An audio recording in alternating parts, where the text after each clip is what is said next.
Sending our condolences to the Evashevsky family.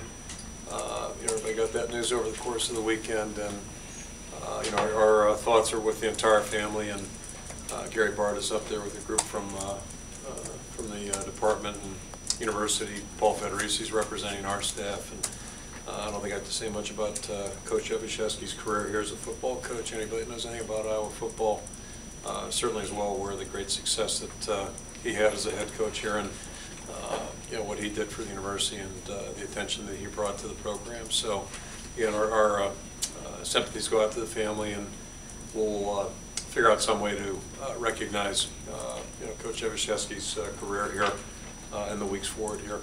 Going back to last weekend, again, we're just certainly thrilled to get the victory.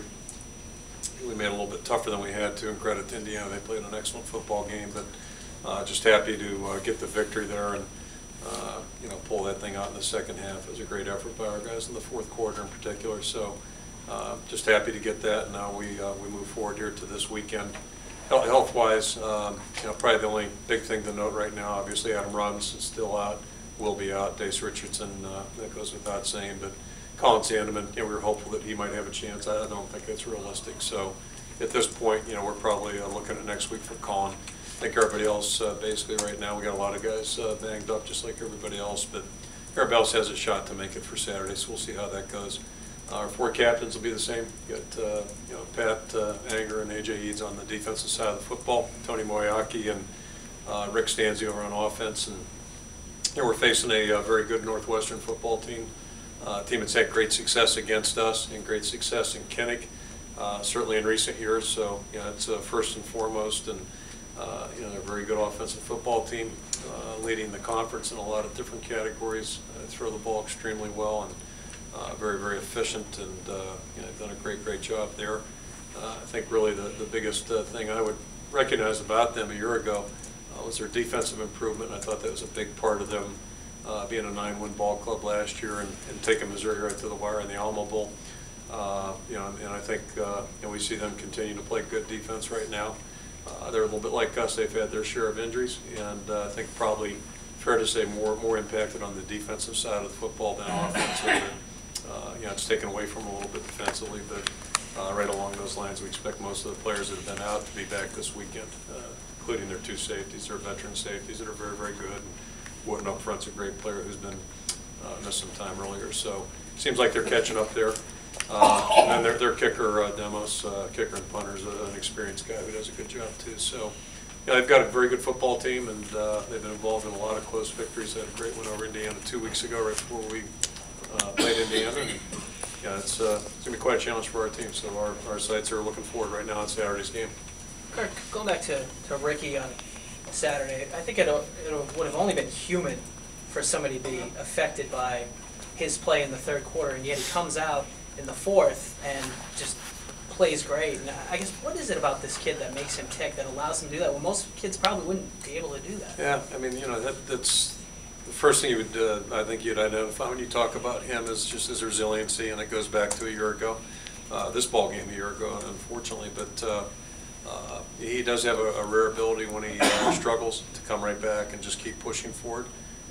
Much like a relief pitcher or corner, that type of thing. You've got, if you're in a high-risk position, you've got to have that capability, and certainly he demonstrated that again Saturday. And the other thing I'd just throw in there, he got a lot of great support, I think, from his teammates. Everybody on the bench was supportive of him, and everybody on the team believes in Rick Stanzi. So it's, but again, as I said Saturday, it's a lot easier to encourage someone than it is to be that guy who has to deal with the complications, and he's really done a nice job with that. Coach, last year in this game, you guys had 4 chances from inside the 10-yard line to win the game and couldn't get it in. This year, you seem to be getting all those chances and capitalizing on them. What is your offense grow? How has your offense grown in that year, and what did they learn from that game that they're now using in this season? I think we learned from that game, but all 4 of our losses last year, and we had winnable moments in all 4 of those ball games.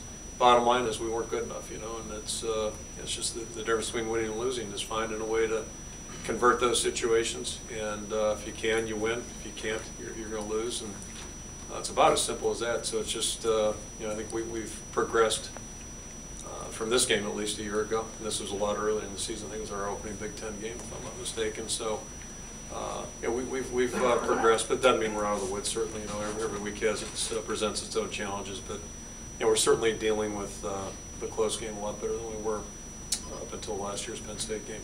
With that in mind a little, we talk a lot Northwestern spread offense and stuff, but they seem to be maybe a little bit more physical team than people give them credit for. Do they take on Coach Fitzgerald's personality a little? Yeah, I think so. I think, to me, Pat has done an outstanding job.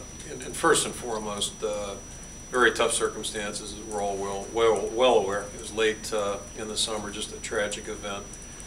And it wasn't like, Pat wasn't expecting to transition into that role. Certainly, why would you? So I thought, and then the way you have to transition into it, there's no handbook for what he had to do. So I think it starts right there. Another chapter in that book was him bringing their team in winless in the Big Ten in '06 and beating us start to finish, 60 straight minutes. I've just been very, very impressed, and I really didn't know Pat up until that time. I was aware of his career as a player, outstanding player on an outstanding team, a couple outstanding teams. And a lot of the traits, I'm sure, that made him such a dominant player at Northwestern and made him a great coach. He's a great fit there. He's an outstanding football coach, and I'm not going to call him a young coach. I think it's kind of degrading in some ways. In some ways, he's done a fantastic job, and there's no question they've taken on his personality. They play hard and they play the full game. This week,